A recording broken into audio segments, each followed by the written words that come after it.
Probably. He's probably going to eat the door. He's big enough to eat the door. All right, we're live. All right, welcome everybody. Nobody's in here yet, but welcome anyways. I'm Mike. This is my buddy Paul, and this is the March recap, March update for our what are we calling it? I don't think we have an actual official name for it. It's is it war? What was it? War? Oh yeah, World War 9.9. World War 9.9. World War 9.9. The race to sub 10 handicaps. It's a single digit. Single digit. The first question I have for you: are you in 9.9 yet? No, not exactly. Okay, well, not are you a 9.9 yet? I am not. Are you going? Are you going this way, or are you going this way, or are you like this? Well, we'll get to that. We'll get to that. I think we start with where did we start the month? The month of March, right? So let's just talk about the month of March. That's when my handicap season started. So I think we both started at 13. You might have been at 13.9, right? I was at 13.9. Yeah. I was a 13.9 at the beginning. You were a 13.7. 13.7. Okay. 13.7. Okay. So tell me about your golf up to this point with your handicap season. You mean like up to today, like how my golf has gone? Yeah. How has it gone? Because it's all about volume, right? Where it is about, yeah. I mean, that was actually the next point, is implementing our plans, right? Right. My plan was volume plan. I was going to drop my handicap simply by just sheer mathematical overwhelming with overturn, right? Just throwing numbers up there into the gin over and over and over again and hoping that they would be getting better and better. So that requires a certain pace and a certain cadence of golf that I did not attain in March. 1, 2, 3, 4. It looks like you got 6 scoring rounds. 1, 2, 3, 4, 5, 6, 7. I have seven rounds. I have 7 rounds posted, a mix of 18 and 9-hole rounds. And that's probably about half of what I would typically get. That's a pretty good month. It is. To start off, you're easing into it. You don't want to get an injury or anything. You're right. Like that. You're right. And it's not the easiest month to play. It's still, right now, it's not too bad. But for the first couple of weeks, still wet, still soggy, still a lot of plug balls, still, when it gets really soggy like that, the rough gets really long because they don't want to get the mowers out there and get them stuck and create ruts. The greens get real furry, so it gets hard to putt. It's a mess. Everything's a mess. But it's starting to come around. So I didn't achieve the volume because I just couldn't get out because of the weather and because of the new dog. But how about you? Secret weapon. Your secret weapon, the new dog, who actually eats up a lot of my time now. So how about you? Your plan? What was your plan for this year achieving single figures? So I was swinging the club every day, and it was going. I mean, the first round of my handicap was absolutely awful, and I shot 108, and that was absolutely awful. But then I was swinging every day. I feel bad. Yeah, I was swinging every day, and I started swinging really well. And I went to Tucson and got to play in some amazing weather there. But none of those scores counted because it was a match play tournament. So it's gimmies. We're playing alternate shot. We're playing scrambles and all this other stuff. So none of those rounds played. But I actually played some of the best golf I've played in a long time when I was there. So I was really excited. I came back and played a 9-hole round where, for me, my handicap jumped up to a 14. After that 108, and now it's dropped to, I had one good 9-holer, which was it was a 13.1. So now I'm at a 13.4. Okay, so you're down, so right? That's good. I'm down, but then I haven't played since that round, and my plan of swinging the club, using the sensor and that every day. I went to work a film festival in my other life. I do outdoor movies, and I also help my friend with a film festival in Sonoma. And I didn't touch a club for a week. So Again, oh, yeah. Oh no. He's lifting stuff that's way too heavy for him oh, at 50. oh. What's your back? Okay, well, here, why don't I do this? So trusty little journal here. I decided to just brief notes journal my rounds real quick, just so that I could remember kind of how the month went. Okay, Right. so the first one I did was February 28th. I was still at 13.7. I shot a 93. My note was I found something on the last two holes, felt good about March 1st. Okay. March 1st started 13.7. I'm imagining you on a desert island right now. Yeah. Yeah. A bit of a Tom Hanks thing going on. Cut the round short. Girls college tournament. Come on, kids, you can do better. It was a 2.5 hour front nine. Oh And boy. so it was brutal. And I did record that. And that is where I opened birdie. And that first birdie was like this close to being an eagle. I almost opened the season eagle birdie. So I felt pretty decent. I shot a 44 on the front, which isn't great, but it's not horrible. And I bumped my handicap up to a 13.8. So then March 7th, starting at a 13.8. My notes are worst round in 3 to 4 years. 6 water balls on the front nine. Oh my gosh. So I shot a 59 on the front, but I came back and shot a 42 on the back, which, okay, I shot a 101, ended again at a 13.8. March 8th, the next day, Sunday, started 13.8. It's a rebound round, miserable drizzle on the back. So basically it rained the entire time on the back nine, and it was not fun. 3 more water balls for 46, 45, 91, and handicap didn't change. Actually, you'll see a pattern here. The handicap is not really changing. No. Next weekend is March 21st, start at 13.8. Textbook par on number 1. Then I shot 48 on the front with a bad swing. Oh no. I shot 42 on the back with a pair of birdies for a 90 and ended again at a 13.8. Okay, so no movement, right? I've gone up like 1/10 after the first round. March 22nd. So this is Sunday. I got the Northwest Golf Guys competition at the Reserve South Course up in Aloha, Oregon. It's the first time on the course, slow play, 2 birdies, but also 2 triples and a couple doubles. I shot a 90. I played actually okay, wasn't terrible. My handicap bumped up to a 14.1. And spoiler alert, I'll just tell you that's where I ended the month at a 14.1. So then this last weekend, starting at a 14.1, my notes are Captain Hook has returned. This is great. This is a good start. I had to go hole 1, OB on my drive. Second, I took a drop with my 2 strokes. Then the next shot, lost ball. So overall, I had 2 OBs, 2 water balls, and a lost ball. We just played the front nine, and I shot a 53. It was terrible. And then and then Sunday, just this last Sunday, so March 29th, I started at 14.1. My first drive, pulled it out of bounds. Oh my gosh. But I pulled myself together. I did hit one more out of bounds ball on the back nine. I shot a 44 on the front and then a 46 on the back for a 90. Not great. But 27 putts, 10 one putts. The putter was on fire. Oh, that's dangerous. My handicap stays at 14.1. So if my putter can stay hot like that, that's when I see my handicap drop.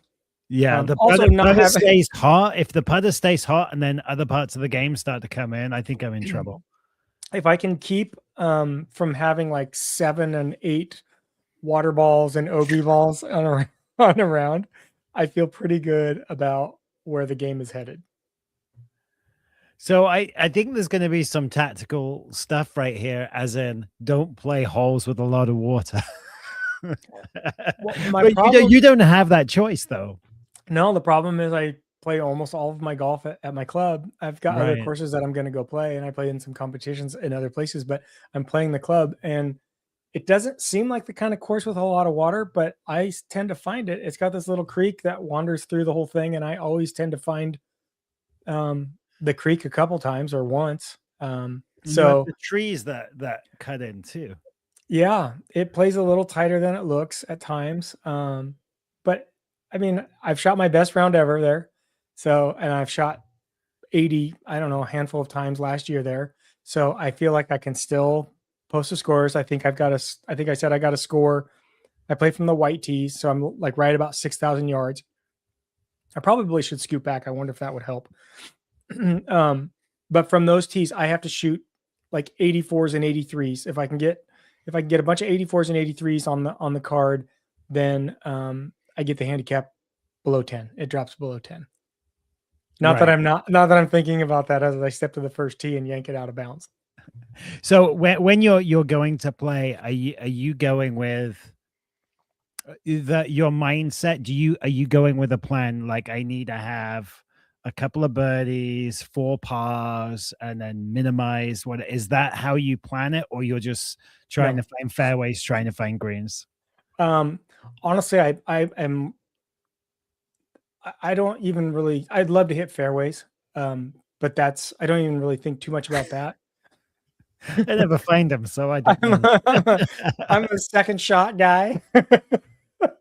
So really, honestly, it's like for me, I have a pretty solid short game. So Right. getting into that 100-yard zone, at least at my home course, right, where I'm very comfortable, I feel like that's where my opportunities are.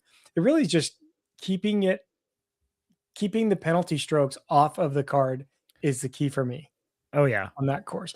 But I never really approach, and maybe I should, I never really approach around ahead of time with like the thought of, oh, I need to get XYZ, birdies or this or that. You're not a scorecard watcher. No. Oh, hi. Hey, Mark, I see you. And then I'm sorry, I had it maximized. I couldn't see the comments. Um, I use the Grint, and so I'm entering all of my stuff at the end of each hole. I'm entering, how many strokes, how many putts, first putt distance, what club I used off the tee, where the tee ball landed, penalties, all that kind of stuff. So I know, but I don't check my overall score at all until the Right. end. Right. Occasionally, if we have some kind of bet going between my wife and my brother-in-law and I, we'll check at the turn, but usually I don't even check at the turn. Right. Right. But I know what I did on each hole. I just kind of forget it and move on to the next one. The last thing you want is somebody going, you just parred the last 5 holes, and you're like, what? Well, And this is the difficulty, right? My wife and my brother-in-law, they're obsessive scorecard watchers. right. They will say on like the 16th tee box, they'll be like, I just need to go blah blah blah blah blah to shoot XYZ. And I'm like, why? What are you Don't doing? throw that into the universe. Yeah, don't put that out there. Don't put that out there. There's all sorts of evil things looking to grab that and throw it back in your face.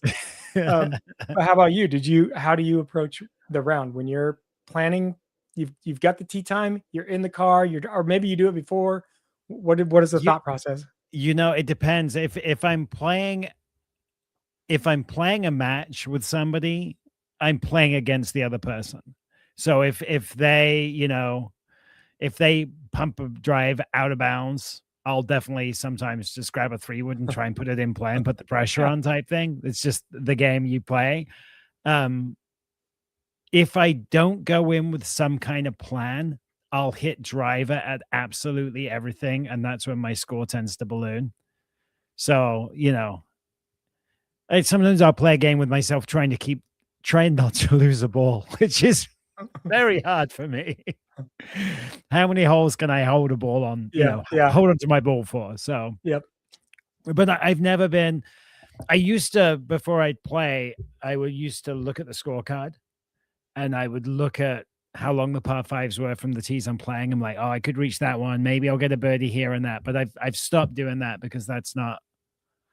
I don't know. That's not how I play anymore. And I think since I've been using the Arcos, I don't watch the scorecard like I used to because I just use the app to count how many strokes I have, and I don't really even look at it. Yeah. In that respect. So I think that's helped me be more present in what I'm actually doing. Okay. Yeah. I think, oh, hey, Sydney, good to see you in here. I think one of the things I did, and it's funny, Sydney just pops in for like the competition round that I played at the reserve, never been to the course, never looked at it. I watched maybe one or two videos online, and then I was like, I don't want to watch a video for this. And I just went to the grant and went to the GPS, and Right. I made a little notes, and all my notes were is like which holes I would be comfortable in the current state of my driver, which holes I would be comfortable hitting driver on, and then knowing that all the rest of them are not. And I think I only ended up hitting like 5 or maybe 6 drivers, and one of them I shouldn't have. Right. Right. Uh, but that's lesson learned, right? But that's probably the extent of like sort of any sort of planning or like preconceived notion I have going into a round. Right. Right. Um, I guess sometimes it's like, well, I really need to hit more greens in regulation. My putter's hot, so I need to hit more greens in regulation.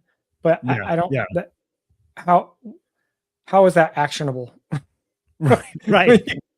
Do better. Like It's not like intentionally how is it intentionally in actionable? sport, in most other sports, it's like gonna try harder. I'm gonna put more effort in, and for Right. everything it works.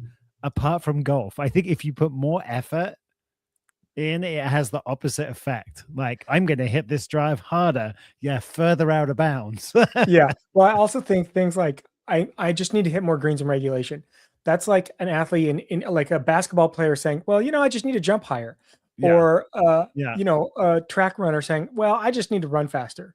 Not right, that there's any, yeah. forget all the work that it takes to do that. That's just what I need to do. Um, So, yeah. I So mean, but did you think like some rounds when you're playing, are you thinking, okay, the last round I played, I was above the whole round. I'm going to try and stay below the hole. Do you think at all like that, especially on your home course? Because you play that all the time. So you yeah. know where not to miss it. And I'm sure you're cognizant of when you're playing that, yeah, I'm sick of being in that bunker, or I'm sick of having that slippery downhill one. Are the holes you intentionally miss to a certain side because you've played that course so much? Yeah, I do. I probably pay a little bit more attention to that. And playing the same course over and over, you're a lot more relaxed. Like you can hit what Yeah. you think what if you were playing it for the first time, you're like, that's a horrible shot. But because I've Right. hit it there 100 times, I know that like that's actually not that bad. I know what to do from there. But I do sort of try to be a little more conscientious about where I'm aiming or where I'm trying to end up with the ball on the green on the home course because I know the greens pretty well. Right. So Right. yeah, it does sort of play that way. But how about you? So I mean, you play different courses all the time, but I'm sure All there's the a time. a heavy a heavy rotation, I would guess, of maybe 3 or 4 that you play quite a bit. Is that how your approach to those courses goes? Yeah, there's a couple of courses. So I play this executive course, probably is the most, it's nearest my house. It's the marina. I played it the other day. And on one of the holes, there's water right. I aim way left at the left bunker. So there's no way I'm gonna go in the water. And that's how I play that course because I played it so many times. I play to avoid certain things because I know what my tendencies and what my score can be on those. So Mhm. I think I do tend to score better on that course than I do when I go to, courses I'm not used to. I get to play Diablo quite a bit with my friend Dean. Oh, yeah. So That's a nice that looking one, course. yeah, I try and go in with not necessarily a plan, but on certain holes, it's like I have been there's this the first par three. Like if you get above the hole and you try and get onto the green, you're going off the green. So if you miss to the right and you try and chip or putt or whatever, if you keep the ball on the green, it's a miracle. So you kind of, when you play a course all the time, you kind of learn, especially on that course, where not to hit it. Mhm. But there's sometimes I think you end up steering a bit too much when I Yeah. do that. Yeah. So I think there's also, so there's the knowing where to hit it, knowing where your good misses are when you play a course over and over, but there's also a flip side to that coin, and it is scar tissue.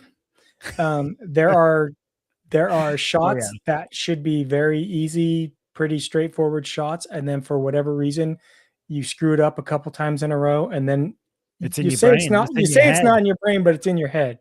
Yeah. Um, and there is, I think, specific to me, it is the number one handicap hole on the course. It's so stupid because it shouldn't be hard. right? It should be like a 210-yard shot off the tee and Right. then like a 135-yard shot onto a green. But it's just it's hard, and I tend to chunk or top that second. I can hit my irons beautifully the entire round, but the second shot on that hole, it's in my head. I can have the Is that the perfect one vibe. with, is there water in front of it? There's water in front of the green, yeah, and That you're kind of really, it's going the up. picturesque, it's super picturesque, right? I It's think very that's like, picturesque, yeah. yeah, Yep, yeah, that's the one. yep, it's very picturesque. I think I have a bunch of my thumbnails actually probably include it Yeah. in one form or another. And yeah, so it's kind of rolling fairway, and then it all just sort of gradually goes uphill. And there's this darn tree, big old oak tree that's like right in the middle of the, or that's not an oak. I think it might be a maple or walnut, right in the middle of the fairway. And so you got to choose a side. It's silly, but it's that hole. So that's sort of like Yeah. the contours. So James just says just hit it longer, which I'm assuming is sort of like the just run faster, just jump higher.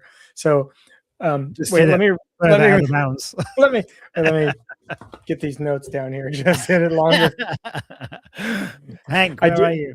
Yeah, where's my dog? I do like Sydney's theory, which is Hank, eat just care the less. notebook. Eat the notebook. He will. He will. Just care less and play better. That's actually kind of my approach. I mean, Sydney, we played together, and you can see I don't take it too serious. I'm pretty laid back about it. I'm out there to have fun, not to prove anything to anyone.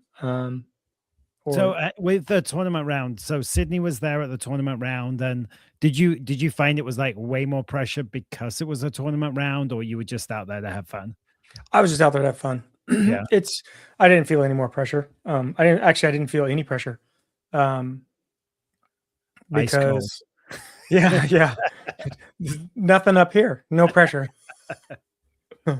It's kind of funny because I think the first couple ones I played, I was a little bit nervous, but yeah, this last one, I really truly was like no expectation, wasn't too worked up about it, Right. um, or really worked up at all. So hopefully that holds. I mean, I didn't play perfect, but I didn't play terrible. So I don't know. Do you play I mean, you did your Arizona competitions and stuff, but do you do any other sort of like organized competition stuff? It's mainly match play with my friends. That's normally what I do. I did a few years ago, I did some of the NCGA stuff, and it was fun, but the slow rounds were just I couldn't do it anymore. They were driving Yeah. me nuts. The Yeah. slow rounds were just crazy. Yeah. This So, last competition round was the fastest of, I think it was the fifth one that we've done. yeah. And I think it was the fastest. And I maybe Sid could correct me if I was wrong, but I think it was 5 hours or 5.5 hours, which Yeah. for a competition round is not terrible. No. And the fact that there was two groups on every hole, almost every hole to start, um, and a 15-minute frost delay, Oh, was well. not bad, but it still is like that's so much longer than a typical. Our typical rounds are much, much, much faster. Are you about 3 hours 15 at your club? Is We that about run it? about 3.5 to 3:45. Okay. So we typically have the first tee time out, which thank God this next weekend they finally switched to 7:30 a.m. and then eventually they'll go to 7 a.m. So it's really nice.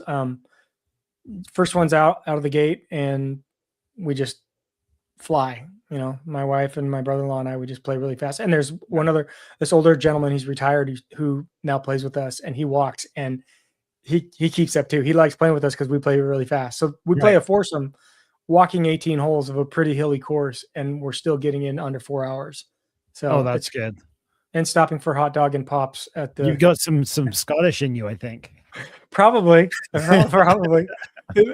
We all get really impatient whenever there's any hiccup that slows us down. It's just we all get sort of antsy. We're like, ah, come on. Stop mowing the green. I got a hit. Yeah, well, yeah. Come on, it's rolled enough. I don't need it. I don't need any more of that stuff. What is your typical pace? Oh, I like to play fast. Yeah. Yeah, I am. I used to walk all the time, and I was in shape at one point. And there's a very hilly course in the Bay Area called Lake Chabot. Mm-hmm. And my personal claim to fame, on my own, I did it in 2 hours and 45 minutes. And when you've played Chabot, you're like, oh my gosh, you must have needed oxygen because it's like that. It's the hole that finishes with a par six. Oh yeah. Yeah. Yep. Yeah, it's that course. But I couldn't do that now. If I try to do that now, I think it would not end well. Heart attack. It'd be medic. That's yeah. I Yeah, that's a know. fun course because that was one of the was that the first course I broke 80 on? I think that was the first course I broke 80 on. And it's because it's got like a drivable par fours, and there's a lot of, if you put the ball in the right place, the slopes will take it to places that you want to hit from. So you don't have to be hitting it that clean to shoot okay. Okay. Our That's course is getting friendly there. golf. Yeah, our course has to dry out a little bit more. Yeah. But we're starting to see it bounce on the fairway and stuff, and it's like, oh, this is nice. I have to start adjusting my clubs and taking less club. I don't know. I don't know if I asked you before. What is your best score? What is your top score? My best score, I shot a 77 at Carica South. Okay. And that was before that. Yeah, that was before I recorded and everything else. So okay. I haven't had a really good round since I've been videoing. It adds strokes. I try to tell people all the time. It adds really strokes. Does. They're like, you suck. Why are you recording? I'm like, I don't always play like this. Exactly. It does add strokes. In the comments, how many strokes does the camera add? I'm just wondering. That's right. That's a good question. Pounds? We know it's 10 pounds. How many strokes does the camera add? Yeah. Because it's true. It does add strokes. Oh, it does. Definitely. It's and it's like, oh, so I got new golf gear coming. I'm so excited. So I keep breaking tripods. I was using these little like triangle tripods that you could put in the umbrella in the umbrella thing, and then I would always pop it out and put it down on the green to get a little bit closer or whatever, and I kept breaking them, and I don't know how it's going to work out. I bought one online on Amazon and it broke after 7 holes. But then I looked at another one called G Pod, and it has it's a spike that goes down, but then it also has the triangle base. So I just ordered that today. So I think that'll come in about a week. We'll have to check it out. Someone that I subscribed to just was using one of those, but theirs I think was just the spike. I don't think it had the legs that came out too. Yeah, so this is a spike, and then you can take the spike. No, it's a spike, but then it has a base that you can put the spike into, like on a green, or if you don't have somewhere to put it in. Because I don't mind putting a spike in the grass, but I feel weird putting a spike in a green. I don't think that's okay. Yeah. Yeah. Okay, so I'm not going to aerate their own green for them. That's they do it themselves. So Sydney says it adds at least 5 strokes, and for me, like 50 pounds. Yeah, I can see that. Here's a question. So if it adds 5 strokes, do you think it affects you more when you're putting, or do you think it affects you more in your full swing?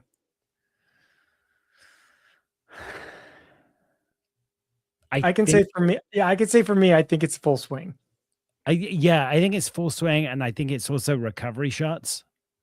Because if the camera's rolling, I'm more likely to go for something absolutely stupid to try and get it up near the green. Not that I'm trying to show off, but that's just like this. Oh, I can't believe I did that. I've got to make up for it. And then I just hit another terrible shot and another terrible shot, and it just compounds from there.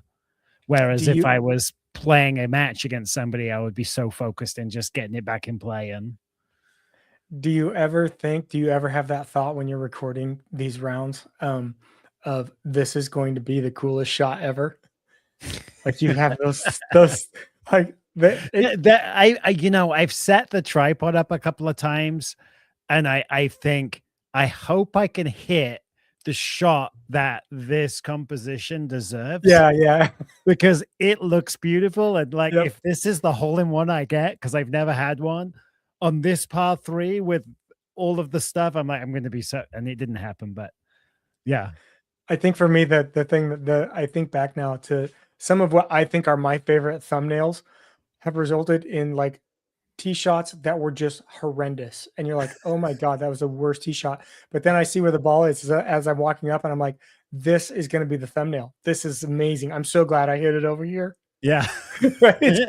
Totally like perverts the way that you think about your golf game. You're like, "Oh, that was a really Right. shitty shot, but man, this is going to be a really cool looking frame." The lighting's good. Yeah, the lighting's Yeah. good. Yeah. And then That I hit it somewhere. I'm like, oh, it just doesn't look good. Oh well. Yeah. I've actually that reminded me now we're getting in closer to summer and the sun starts. I play a lot of afternoon rounds and the sun is like straight into me on the Oh front yeah. nine on a bunch of it. So that's like the biggest challenge for me is that low light because I play a lot. I record a lot of my rounds in the afternoon, late Yeah. afternoon. And Yeah. so the sun's down really low and it can be really, really brutal, really brutal. So Um, you leave work early. It's Poets Day. Have you heard of Poets Day before? no. Uh-uh. Um, can I say this word? I'm gonna say it anyway. It's piss off early tomorrow's Saturday, Poets Day. Yeah, yeah. Also, there's also I have a meeting.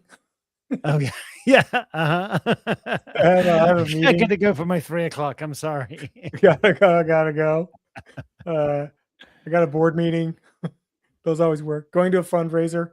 Yeah. I use a couple of those.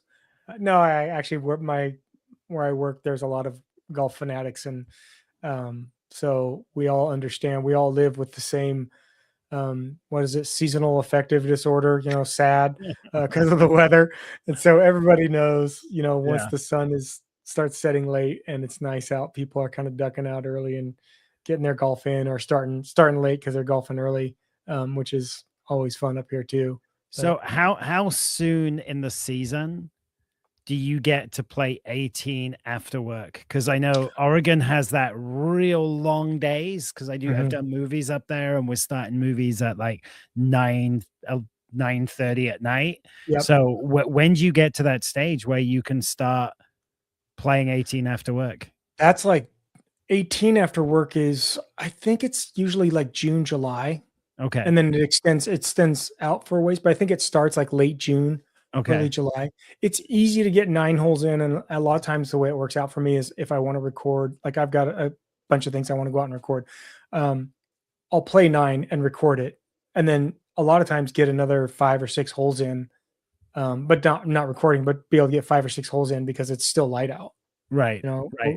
we'll get like I think that the latest it gets is like a 9 or 9:15 sunset.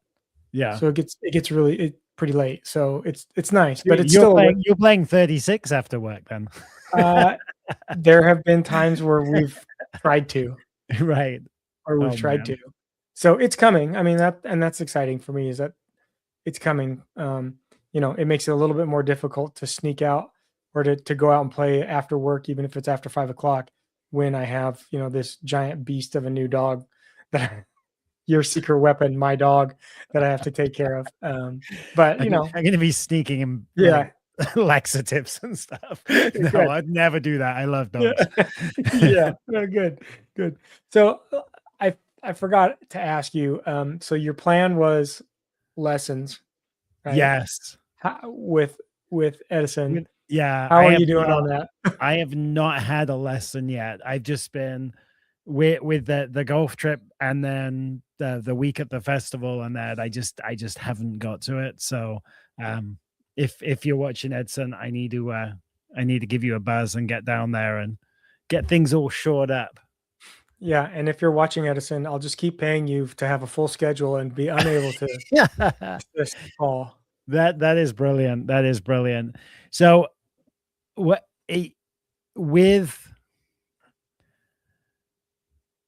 with doing this, do you think there should be like around every month that we record that okay, this is a focus scoring round to beat Mike and to beat Paul? I think so. Yeah. I think that makes Yeah. it fun. I Even think even if yeah. it's not 18, if it's 9 holes or whatever, like Yeah. this one's counting. Yeah, this one is counting and I'm bringing the heat. Here's visual proof of either my excellence or my excrements. Yeah. So does your club if the weather's really bad and that do they institute like lift, clean, and place and things like that? Because I know that's kind of sketchy for Yeah. tournament play, but do they do that? Yeah. So they remove, so winner, when we play winner rules, it's just preferred lies, right? And Yeah. they do it tee to green, it's preferred lies. So Right. in the rough, everything, because it gets so soft. Now I forget the rule number. I had to invoke it last weekend. Now it's really just plugged balls. Okay. And I think I had like maybe two on this last weekend. So it's firmed up enough that you're not getting too many. We're supposed to get some more rain, but that'll happen. But there's no more lift, clean, in place. Right. I was joking with my brother-in-law because he just, out of habit, went and picked up his ball and was and cleaning it off. It was like on the 13th hole, and I'm like, I don't know, that's like so far like 4 or 5 strokes because you lifted it up like twice. But yeah, no, there's no more lift, clean, in place. It's just unless you can invoke like the plug lie or Right. burrowing animal or whatever, Yeah. fire ants. Yeah. Kind of deal. You get a lot more weather than we do. So Yeah, and we also have the leaf rule. In the fall we get the leaf rule because we have so many maple and oak and ash. you have a and stuff blower that on just your back, don't you? Just pull out the Oh, blower. a lot of you guys do. They got the battery operated blower, and I'm always It's jealous so when they have good. it. But I'd also rather just invoke the leaf rule and get a free drop, Yeah. Yeah. right? So that's Oh my how it works for gosh. me. Okay, so what's the plan for When's your next April? round? When's your Yeah, next round? so my next round will be Saturday, 7:30 a.m. Okay. Okay. I'm playing Sunday. Playing on Easter. I've been given permission. So I think I have a 12:40 on Sunday. Will you be So wearing Easter bunny ears? if you pay me enough. Or you Yeah, play with I the wonder. Easter egg colored golf balls? Exactly. Exactly. That would be fun. Maybe I'll wear a pink shirt or something. Yeah. I'll be playing on Easter Sunday too. And maybe I'll Yeah. try to record like one of the nines, front nine or back nine or something on one of the rounds. But I that is my next round. I would love to be able to get out like in the afternoon, one of the days before Saturday, but I don't think it's going to happen. Like content wise, I have, if I say it out loud enough to enough people, then it forces me to actually do it. Have to do it. Yeah. So I have these 9 hole courses that are all within an hour of my house. And so that's my goal this summer, is to get All of the 9 holes. Oh, one of us froze. Am I frozen? Who's frozen? Tell us who's frozen here. I do not know what happened there. Yeah. Oh, I'm gonna hang on. Par 3 bogey, $5 if we wear the bunny ears. Is that per hole? Per shot? Okay, am I still frozen, Sid? I shot 250. That's 5 per Okay. hole. Everything froze on my screen, and now I'm wondering if maybe the dog chewed through my my Ethernet cord on the other side of the door. For those that don't know, my dog is just over a year old, and he's giant. Huge. And he's super rambunctious. He's a so sweet who boy. knows what he's doing over there? Yeah. But what was I forgot what I was saying. Anyways, so that's my plan. I just the nine holes. Yeah, when you were frozen, we were talking about you wearing a full bunny suit. Yeah. like a Hefner, like you Hefner bunny suit. I didn't think about that one, but go on. go on. Say it slowly. Yeah, well, I don't have a bunny suit, but I'm sure I'll.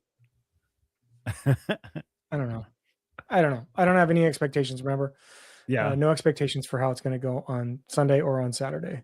But that's about it. Where are you playing, by the way? Where are you playing? I'm going to Diablo. Oh, so, okay. Yeah. Nice. Gonna go enjoy that. The greens are probably going to, I think they were punched a couple of weeks ago, so they should be like super fast by now. I think our greens are really, really fast. They've been double, like they do it. They don't just do it sequentially. They kind of do like a pattern, but they've been double rolling them. Oh, because we've had a whole bunch of tournaments, and like we've had like the college girls, the college kids tournament, and we've had a bunch of other tournaments at our club. And so the greens are really fast right now, which is actually fun. I kind of miss it. I like the fast greens. Yeah, so do I. Yeah. So, and if I can continue, 27 putts with 10 putts in a round, I really like the fast greens. That's a good place to end right there. Positive. Yeah, wait, Positive. that is very positive. What's Sydney injecting in here? You guys going to take into account course rating in your competitions with each other? I don't think so, because it's not head to head, course to course, score for score. It's the index, right? So Yeah. I guess I could move ahead a set of tees for a quote unquote easier experience and try to get a handicap that way, or I could move back and play harder tees and do it. So Yeah, I don't know what the best, like if you play the same course all the time, are you better off going forwards where you can possibly drive a couple of greens and stuff? Is that going to be better for you? Do you think you're going to shoot a lot lower, or are you better off going back? Because that's what the course ratings are done that way. yeah, So yeah. What's interesting is the times when I've gone back, from the whites to the blues on my course, it really hasn't impacted my scoring too much. It went up just a little bit, but yeah, the differential, basically stays the same, right, because the rating and slope is higher. Moving forward, I do actually score a lot better. yeah, But again, you've got to score a lot better from the yeah. four. I have to score a lot better from the forward tees in order for it to like really move my handicap down. What about the family tees? The Do what they have tees? the family tees? Do they have a rating? They do. I should go like when they do so they do the junior PGA thing or whatever, and they've got like the little orange tee boxes set up like 100 yards, 75 yards out. Right. I'll go play those. I don't think they rate them though. That's great short game practice right there. Yeah. Well, Sydney, maybe play the same-ish yardages. I guess that could be one thing. Part of me also says like I'm probably not getting to single figures. No, you're gonna do it. so, We're both so gonna do I it. don't know if it matters. Yeah, no, we're both gonna do it.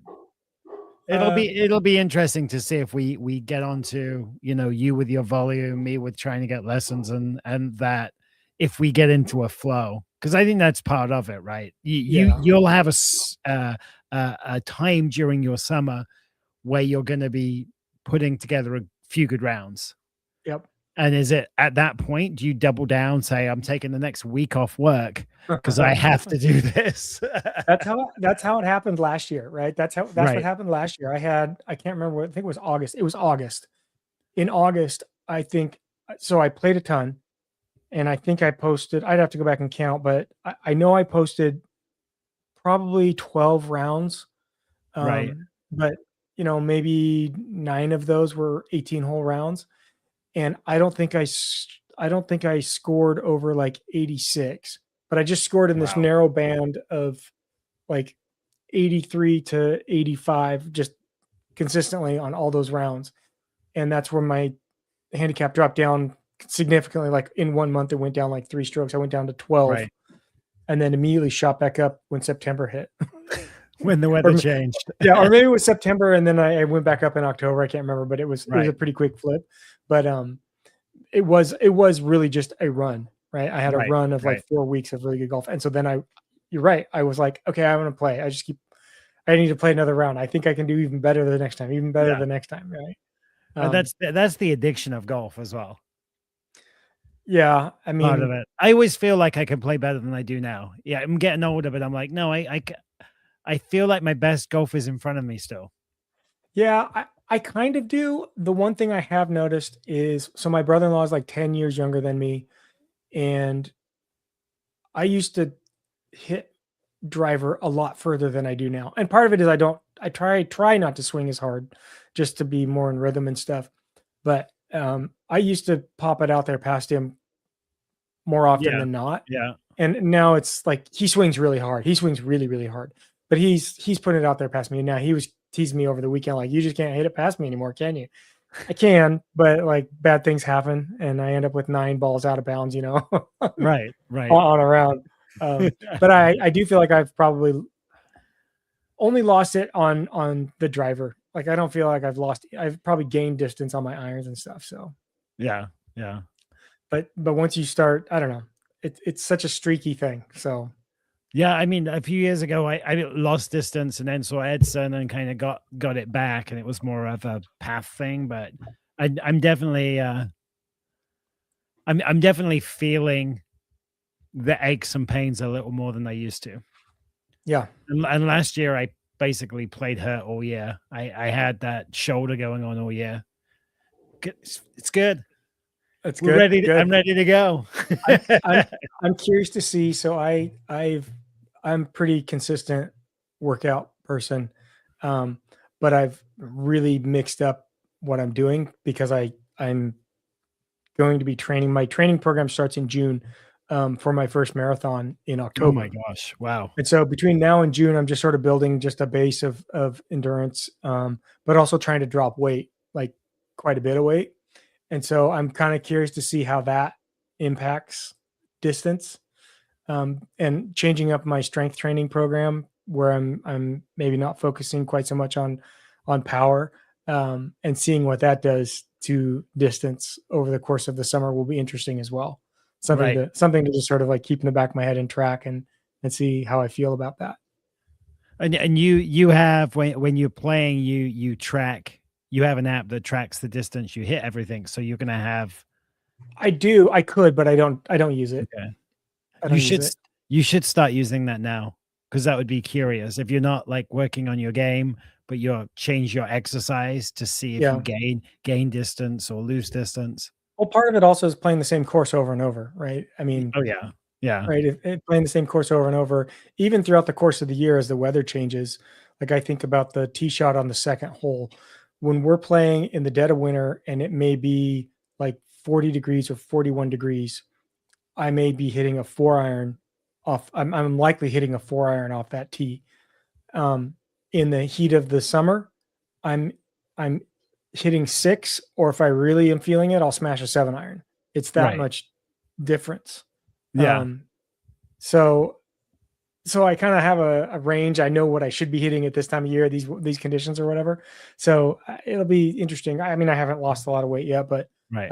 as I get more into the program and more dedicated to the running side of it than the weights side of it, I anticipate there'll be some impact there, but whatever. It'd be interesting. The real interesting thing is I don't know if you ever watched the Golf Digest videos I do. on YouTube.